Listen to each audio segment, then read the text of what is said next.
Good morning students. Last class में हमने विधि के बारे में जाना था। विधि क्या होती है या मेथड किसे कहते हैं। अब हम इसमें इतिहास में कौन कौन सी विधियां हैं उसके बारे में पढ़ेंगे। तो आज हम लोग शुरू करने जा रहे हैं। सबसे पहली विधि स्टोरी टेलिंग मेथड या कथात्मक विधि। कथात्मक विधि सबसे ज्यादा पॉपुलर है इतिहास पढ़ाने के लिए। ये विद्यालय में ये विधि सबसे ज्यादा महत्वपूर्ण है क्योंकि इतिहास मानव जीवन के विकास की कहानी है। मानव का विकास, उसने जो कुछ जैसे भी किया शुरू से लेकर अब तक, वही इतिहास है। तो उसकी शुरू से लेकर अंत तक की कहानी ही इतिहास है। विभिन्न महापुरुष और घटनाएं ही इतिहास का निर्माण करती हैं और इनके बारे में बताने के लिए कहानी विधि का प्रयोग किया जाता है। तो इसके लिए F.R. वर्ड्स ने लिखा है। F.R. वर्ड्स कहानी 13 वर्ष की अवस्था के बालकों को इतिहास पढ़ाने का मुख्य साधन होना चाहिए। Story telling method it is more useful at early stages of education, at primary stage, since the students of primary classes are fond of listening stories. So if the teacher tells them about the lives of great men of various ages, it definitely arouses their interest and provides a scope for imagination development. And Plato and Ross laid much stress on storytelling method. So the following points should be kept in mind while using this method. According to words, story or narration should be the mode of sound historical teaching up to the age of 13. Words ने कहा है कि 13 साल की उम्र तक के बालकों को पढ़ाने के लिए कहानी विधि सबसे अच्छी होती है क्योंकि बच्चे बचपन से ही कहानी सुनना पसंद करते हैं। न सिर्फ सुनना बल्कि छोटे बच्चों को आपने देखा होगा कि वो कहानी कहना भी बहुत उनको अच्छा लगता है। तो इस विधि से बच्चों को पढ़ाना ज्यादा रुचिकर होता है, खासकर छोटे बच्चों को। तो प्लेटो और रॉस ने भी छोटे बालकों के लिए विधि के प्रयोग की सलाह दी है। छोटे बालक क्योंकि स्वभाव से ही कहानी प्रेमी होते हैं और इस विधि से पढ़ाने से उनमें विषय के प्रति रुचि भी पैदा होती है, साथ ही साथ उनकी जिज्ञासा भी शांत होती है और वो अनुशासित बने रहते हैं। तो आइए अब देखते हैं कहानी पद्धति में ध्यान देने योग्य बातें। किन किन बातों को हमें ध्यान में रखना चाहिए जब हम कहानी कहते हैं। Points should be kept in mind while using this method. तो सबसे पहला है कहानी कभी भी पुस्तक से ना पढ़ी जाए बल्कि सुनाई जाए। The story should not be read from the book, but it should be told naturally.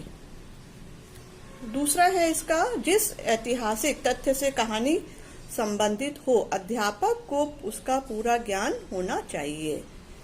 The teacher should be well prepared. He should have full knowledge of the subject matter. Next है कहानी कालक्रम के अनुसार होनी चाहिए। The story should be in a chronological order. कालक्रम के अनुसार मतलब घटनाओं को हमें उनके क्रम के अनुसार सामने रखना चाहिए। जो घटना पहले घटी है उसको पहले और जो बाद में घटना घटी है उसको बाद में बताना चाहिए। तो कहानी बालक के मानसिक स्तर, रुचि और अवस्था के अनुसार चुनी जानी चाहिए। और छोटे बच्चे कौतूहल भरी कहानियां पसंद करते हैं तो उन्हें उस तरह की कहानी बताई जानी चाहिए। The story should be according to the age, mental level and interest of the students. अगर हम छोटे बच्चों को बहुत बड़ी क्लासेस वाली कहानी बताएंगे या उन घटनाओं का वर्णन करने लगेंगे कहानी के द्वारा तो वो उनके लिए मुश्किल हो जाएगा समझना।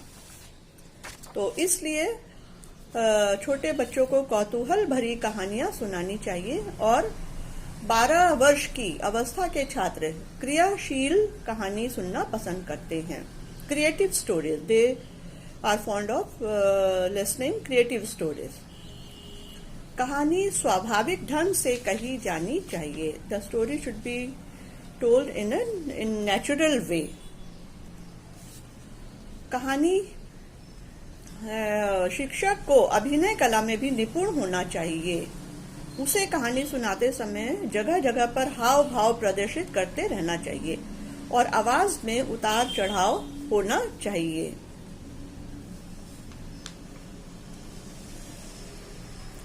तो he must know the art of acting and he should be able to lay stress on emotions when required. So he should change his voice modulation also. Next है इसमें कहानी सुनाते समय बीच बीच में प्रश्न पूछकर पालकों का भी सहयोग प्राप्त करना चाहिए। The teacher can ask questions while telling story, so that he can keep them active in the class. फिर कहानी की मुख्य बातें बोर्ड पर लिख देनी चाहिए ताकि बाद में वो उसका उपयोग कर सके। Main points of the story should be written on the board. अध्यापकों को ज्यादा से ज्यादा कल्पना जगाने की कोशिश करनी चाहिए। The teacher should try to develop their imagination power. और इससे क्या होगा कि बच्चे क्लास में अनुशासित भी बने रहते हैं। तो the children remain disciplined in the class.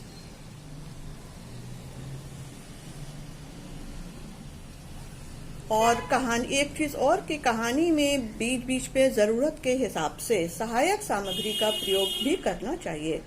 The teacher can use audio visual aid as per the need of the story. जहां पर जैसी जरूरत है उसके हिसाब से अगर कोई पिक्चर है, कोई मॉडल है या कोई और वस्तु है वो दिखा सकता है। इससे कहानी में बच्चों को और ज्यादा इंटरेस्ट आएगा, वो और ज्यादा रुचि लेंगे। तो ये कुछ पॉइंट्स हैं जो टीचर को ध्यान में रखने चाहिए। अब आइए इसका कहानी का चुनाव, सिलेक्शन ऑफ स्टोरी। किस तरह की कहानियां चुनी जानी चाहिए। तो जैसे कहानी का चुनाव छात्रों के मानसिक स्तर, अवस्था, ज्ञान और रुचियों के अनुसार होना चाहिए। The selection of the story should be according to the mental level, age, knowledge and interest of the children. Otherwise they will not take interest. अगर ऐसा नहीं हम करते हैं तो वो उसमें रुचि नहीं लेंगे। जैसे कक्षा 6 के लिए ऐतिहासिक कहानियों की सूची है। List of stories for class 6। तो इसमें क्या क्या कहानियां हैं, जैसे प्रारंभिक मनुष्य की प्रारंभिक दशा, early life of human being, Sindhu घाटी की सभ्यता, द इंडस वैली सिविलाइजेशन, आर्यों का भारत में आगमन या वैदिक सभ्यता, arrival of Aryans in India, Ramayana और महाभारत की कहानी, story of Ramayana and Mahabharata, Buddha की कहानी, महात्मा बुद्ध की कहानी, story of Gautam Buddha, then story of Chandragupta Maurya की कहानी, अशोक और कलिंग युद्ध, अशोका एंड कलिंगा वॉर, सिकंदर और पोरस की कहानी, the story of Sikandar and Porus. Sikandar और पुरु या पोरस दोनों ही उसको प्रोनाउंस किया जाता है। और हर्ष का जीवन चरित्र, लाइफ स्केच ऑफ हर्षवर्धना, और कालिदास का जीवन चरित्र, life sketch of Kalidas, Muhammad साहब का जीवन चरित्र, life sketch of prophet Muhammad, Shivaji का जीवन चरित्र, लाइफ स्केच ऑफ शिवाजी। अब देखते हैं इसके लाभ या फायदे क्या क्या हैं। What are the merits of storytelling method? तो merits of storytelling method या कहानी विधि की, कथात्मक विधि के लाभ। तो इस विधि का सबसे पहला लाभ है कि ये छात्रों के में इतिहास के प्रति रुचि पैदा करती है। तो it enhance interest in the subject. दूसरा है छात्रों में कल्पना शक्ति का विकास होता है। इससे छात्रों की कल्पना शक्ति विकसित होती है। जब वो कहानी सुनते हैं तो वो कल्पना में उन घटनाओं को देखने लग जाते हैं, कल्पना करने लगते हैं कि हाँ वो घटना कैसे घटी होगी, वो एकदम अपनी कल्पना में डूब जाते हैं। तो it helps in development of imagination power. Next है, कक्षा में छात्रों को कहानी कहने का मौका मिलता है जिससे उनकी झिझक खत्म होती है। They also get chance to tell stories and they become bold. छात्रों की नेक्स्ट है, कहानी से छात्रों की जिज्ञासा पूरी होती है और वे अनुशासित बने रहते हैं। तो their curiosity is satisfied through storytelling method and they remain disciplined. Next है, कहानी विधि के प्रयोग से इससे छात्रों में कई गुणों का विकास भी होता है। जब छात्र महान पुरुषों की कहानियां पढ़ते हैं या उनके बारे में सुनते हैं तो उनके जीवन चरित्र पर महापुरुषों के जीवन का प्रभाव पड़ता है और उनमें कई तरह के गुणों का विकास होता है, जैसे ये है जैसे सच्चाई, ईमानदारी, मूल्यों का विकास आदि। तो वो अपने चरित्र को भी महापुरुषों के अनुसार बनाने की कोशिश करते हैं। वो जैसा पढ़ते हैं, जिन लोगों की कहानियों के बारे में जानते हैं, खुद भी वैसे ही बनने की कोशिश करते हैं। तो it includes good virtues. Such virtues are likely to be inculcated in the students if they are told the life stories of great men and women. And good virtues are truthfulness, charity and value. सच्चाई, दूसरों की भलाई करना, दूसरों के साथ सहयोग करना और बहुत सारे मूल्यों का विकास उनके अंदर होता है।